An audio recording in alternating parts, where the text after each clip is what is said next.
So we have the U.S. men's roster, and it's an interesting collection of folks. And I think that this is, I think everybody's going to have different critiques and criticisms as to what is happening. But I think in general, this is a roster that should get people excited. And yes, you have your usual suspects when it comes to Christian Pulisic and let's see, Weston McKennie, and, you know, even a guy like Tim Ream, who's one of the older guys who has come back. But then you have some interesting new additions in the form of Drake Callender. We were just talking about Inter Miami. Drake Callender as a goalkeeper coming in. And can he be, I guess, the new Matt Turner going forward? Or does he come into the national team and not show the same as he has been showing for Inter Miami? That's going to be fun.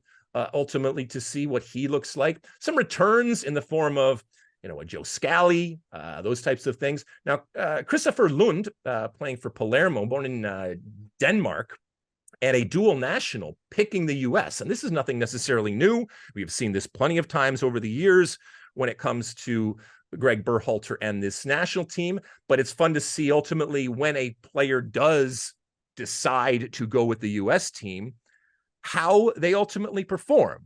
Because is it simply the chase, or is it that we are actually getting one of those players that is going to make the U.S. men's national team better? And I think, and I don't want to speak for you, but this is an interesting roster. I think this is an exciting roster. We mentioned Lund as a dual national coming in. That's going to be interesting to see. Drake Callender, if he can continue on. Who on this roster excites you? And who are you, and whether they're new or not, or who on this roster is a returning player that you're looking for maybe a different version of, and then we'll get into some Berhalter stuff. Well, Flo Balogun. You know, this is the kid that is the X factor, I think, for this team. He made a big money move to Monaco this past transfer window, which is an interesting one to see how that goes. He's back to Ligue 1, where he had a great season last year on loan from Arsenal, but.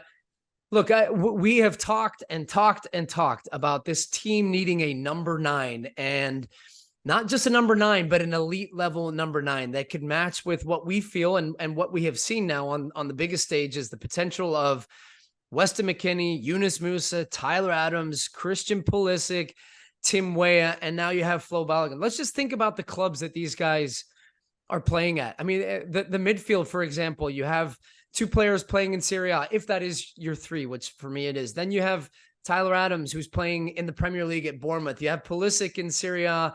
You have Tim Weah in Serie A, and then you would have a striker from Ligue 1. And not just, you know, okay teams. These are big teams, big players.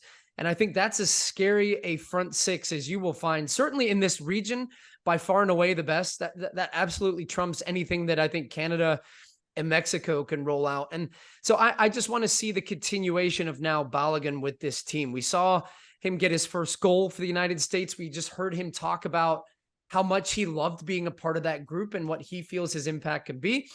And then look, the other one is Ben Cremashci from Inter Miami, who, by the way, sure, he's riding that Lionel Messi wave, but why wouldn't you? And he's a very intriguing player. And I think he was one that ruffled a few feathers from a call-up perspective with some people online who were saying, oh, it's too soon. Why not get the kid in? You know, if the United States did not call him up and Argentina did, which they're not going to right now, but if they did, you know, everybody would be saying, why didn't the U.S. bring him in? Why didn't you give him a chance to see if he was good enough within this system and this coach? So I just think with Oman and Uzbekistan being the 2 games, it's an opportunity to give this kid an opportunity. Hold on, Stu. Hold on. Isn't that operating from a place of fear? Isn't that? I mean, the national team should not be a charity. The national team is not a development team. And look, we've seen, you know, players like Neal, the center back from LA. Yeah, Jalen Neal. Yeah, we've seen young players come in and kind of wet their beak. And Greg Berhalter actually has talked about, whether it's a young player or a dual national, wanting players to kind of come in and get a feel and a lay of the land, which is all fine and well. But in the case of Cremashci or others, are we just, like I said, operating from a place of fear in that we're scared that they're going to go someplace else And it's all about what this player could be in the future, as opposed to what a normal national team is where on a consistent basis, this player does something in a club type of situation that then warrants. And I know we talk about merit and warrant and all that kind of stuff, and it is subjective because it's still human beings that are picking it. And it's not the best quote unquote players, it's the best collection of players. But part of this, I can understand some of the consternation out there when it comes to some of these players. Or am I just being ridiculous? Come on, but Lex, you can't tell me with a straight face you don't feel this happens in other nations where, you know, a player is on fire for 3-4 months and gets a call up to the national team. I mean, he's having a great year this year. This is his first full year as a pro, and I think as opposed to the team relative being to scared, any other player, relative to any other American player that's playing right now and playing well, and that's this was older. This was but we're also in a point in the cycle where it's early in the cycle, and you do want to get a look at, like, look, Cade Cowell, what Cade Cowell's doing in MLS this year, I wouldn't say has warranted a call up at this level of the national team. So it's case specific, and I'm not saying that Cremashci has had a better, like, he's not in the running for MVP or even probably top 5 American players in MLS this season. But I think when you're talking about the total package and analyzing it in his case individually, that you have to be real and say, sure, that the dual national part has an impact on his call up. But I also think we've seen flashes and things from him where I'm intrigued. I'd like to see a little bit more. And I'm not expecting him to start both of these games, but everything included, yeah, sure, why not? What's the risk? You know, that you're going to miss out on an opportunity for a guy that's 26, 27, 28 years old that probably will not make the next World Cup. Right. So okay. I say, why not? And I don't think it's from a place of fear.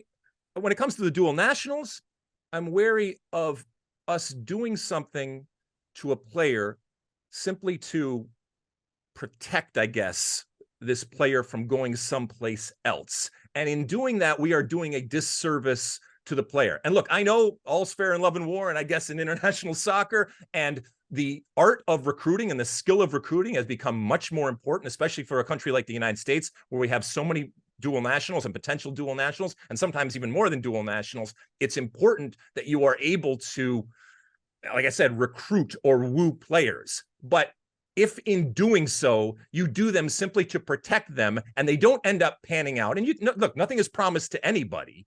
I worry if we're actually doing it because we believe it's going to make us better, or we're just worried about players going the other side. And when it comes to the younger players, I worry that the message that it is sending is it's not about what you are doing on a consistent basis. And to your point, Stu, you're absolutely right. Around the world, this happens. It is, you know, life isn't fair and soccer isn't fair, and the national team isn't always fair. And there's often times where players get called in, oftentimes simply because of where they play and the teams that they play, and multiple players coming in for teams that are good, and a player that's playing really well on maybe a smaller or poorer team doesn't necessarily get the attention that's going forward. But to the extent that you can establish that it is about merit and it is about how you are playing with with your club team, at least on the surface, I think that that's important. If you lose that, I think you lose credibility.